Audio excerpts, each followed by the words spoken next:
Hey guys, so another sort of unfinished build, and this time Soul Eater build.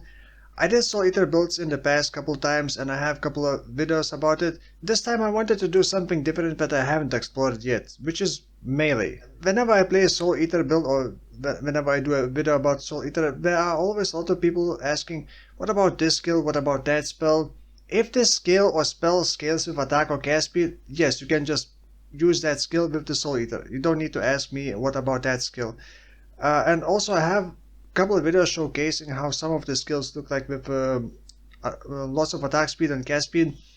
So I'm not gonna go over like all the skills that I tried this time, but mainly in this video will be Cleave demonstration, Perforate and Lacerate, because those are kind of the main skills that I tried. Cleave because it's a meme, it gained +2 AoE buff, and I thought maybe it will be cool if I just make it fast and a bit bigger. Now there are a couple of things about Soul Eater. There's some kind of bug with Cleave because whenever you gain Soul Eater stacks, whenever you steal souls, you gain attack speed, cast speed and character size. Character size is limited to +30 or something like that. However, the AoE also visually grows with the character size, which is incorrect because the hitbox does not change.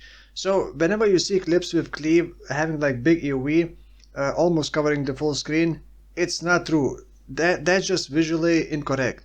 It should be much smaller. Once you get the shrine that gives AoE, then you pretty much cover the full screen anyway.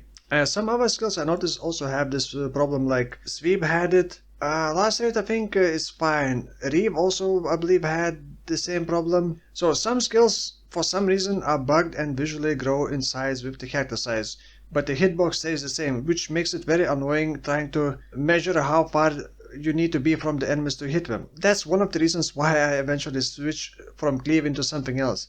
Another reason is that once I pass 34 attacks per second or something like that, the visuals for Cleave completely disappear. It didn't happen for other skills, which is weird.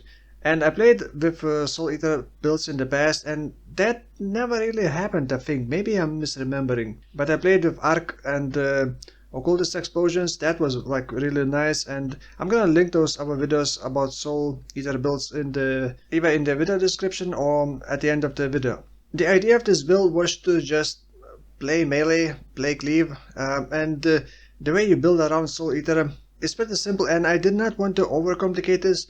I just wanted to get the base set up. You can of course tweak this, and this is not a tanky build. You don't make a tanky Soul Eater builds. You just go so fast that enemies don't even have time to do anything. So the idea is to use Soulthirst belt.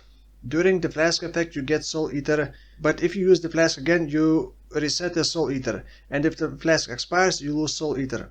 So essentially you're gonna be using 5 utility flasks, no life flasks, because if you use life flasks you lose all the souls. So you don't want to touch your flask ever again, and you want to extend the flask duration as much as possible. On this build I have around 92 second duration flask.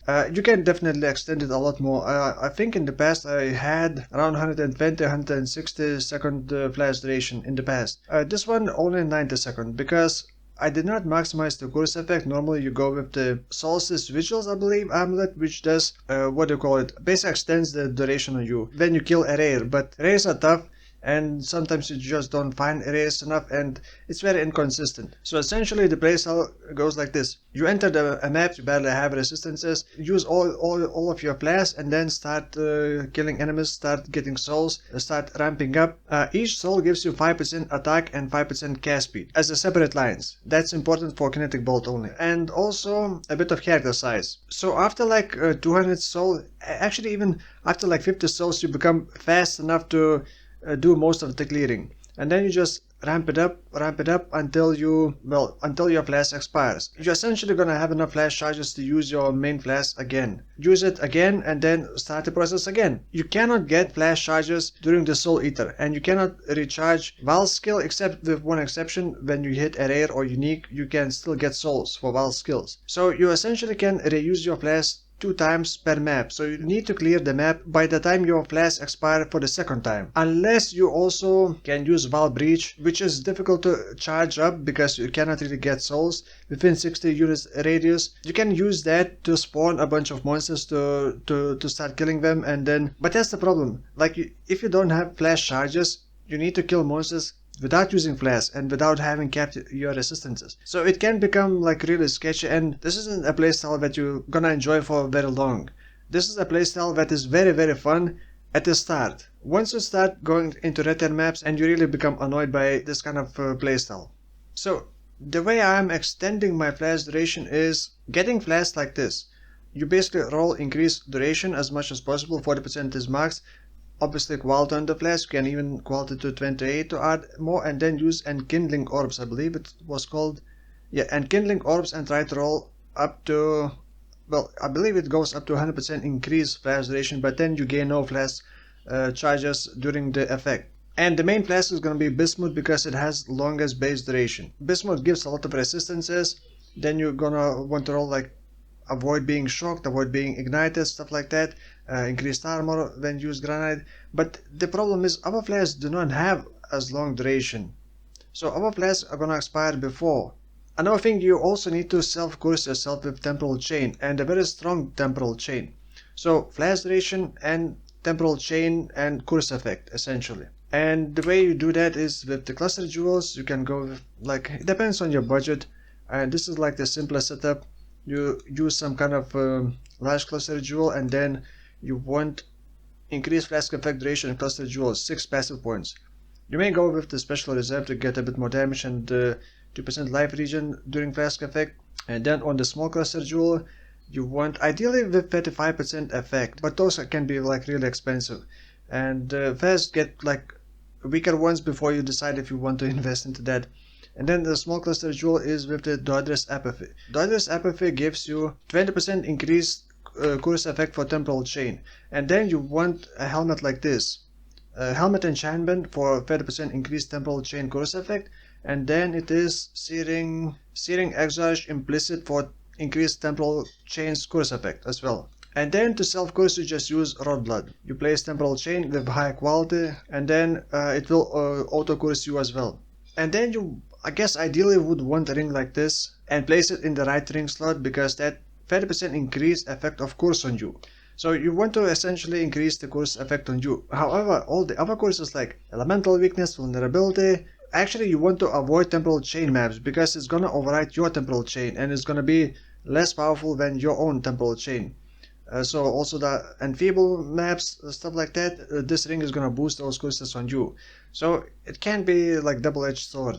This build doesn't really get a lot of damage, like damage per hit is pretty low. So I'm using Ceaseless Feast, but if you just get tiny bit of overwhelmed and I'm using Poacher's Mark, it feels like it's not even worth using these. However, with these gloves you can passively and very easily, without even thinking, generate frenzy and endurance charges. This corrosion basically shreds enemy armor and evasion.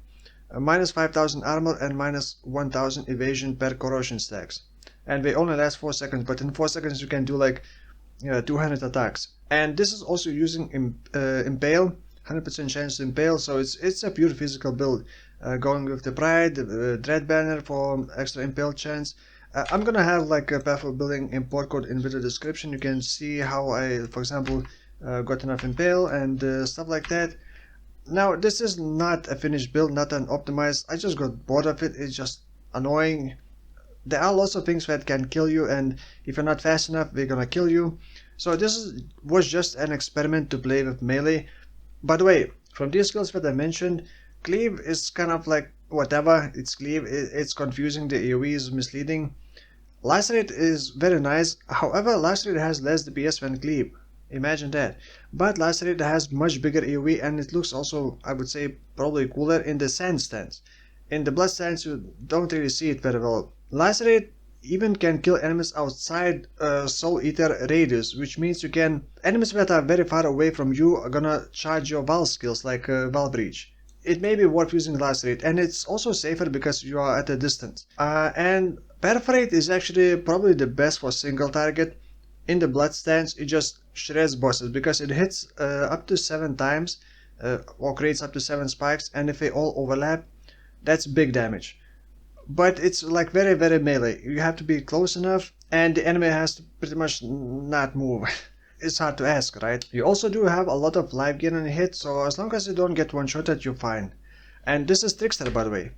I forgot to mention, this is Trickster because Trickster has the one step ahead. You basically ignore temporal chain slow on you. Now the build is actually pretty cheap. The body armor, the 6-link body armor Astral Blade that I have here costed me around 1 Exile to make.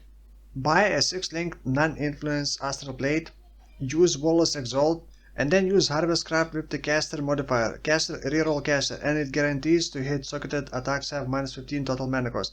But you may not need that, you may just want to go with the life tap, it's simpler, and some skills like Lacerate will cost a lot more mana than Perforate or Cleave. Cleave costs currently 14 mana with this setup, and Perforate is also 14, but Lacerate is gonna cost like 20 something, and it's not ideal. You're probably gonna run out of mana a lot more often with Lacerate. You don't necessarily need body armor like that. Now, Amulet also got Whispers of Doom because I wanted Poacher's Mark. Poacher's Mark is linked with Curse on hit to just automate everything, and Poacher's Mark is very nice because it gives life and mana on a hit, and minus 20% physical damage reduction on enemies, and flat physical damage against cursed enemies. However, vulnerability would be a bit stronger, but in terms of survivability, Poacher's Mark definitely beats it. And if you use Poacher's Mark, you may not even need Ceaseless Feast if you can generate charges through other means, if you even need those charges. But as a Trickster, there's not much else to take. Like you take one step ahead, you take Heartstopper, you take Polymath, and then I guess Swift Killer and 4 Frenzy Charge, because this doesn't really do much unless you go hybrid. Although I'm not sure if it's worth going hybrid. Like, I would not necessarily recommend this if you want a better thing. I have a video about Occultist Soul Eater. It did change over a couple leaks. You may not be able to run all the, or actually it changed quite a lot, because in the past you could use Supreme Ego. Previously Temporal Chain would just reserve mana and you would just get more effect from Supreme Ego, but now it has to reserve, like, it scales with the amount of mana it reserves, so it's not as good anymore. And now besides, this ring makes you reserve 80%, well, it has 80% increased reservation efficiency, so you don't really reserve much with the Temporal Chain anyway. So it's not even worth getting that, because then you would not be able to run other auras pretty much. So that Occultist Soul Eater that I had before is not really gonna work the same way anymore, but you can still adapt it. I also had, I believe, Soul Eater Galvanic Arrow build. That was pretty nice, and that one should still work because I think that was after the Supreme Ego changes. But yeah, for now, I'm already playing a different build with the Pure Spectres build, but I'm not sure if I'm gonna be playing that build. I'm still trying to figure out if you know Pure Cold Spectres without Riot Grip Gloves. Oh, well, not necessarily absolutely pure cold, because I can use the amulet to convert 50%, but I want to play with the Cold Spectres, but I need something good for single target. And I still cannot figure out what. I tried multiple Spectres and none of them seem to be that great for single target. For clear speed, there are many Spectres, Cold Spectres that can work, but for single target, I'm not too sure what to use, so maybe I'll just drop that idea and do some other build completely. So yeah, for now, thank you for watching, and I'll see you in the next one. Bye bye.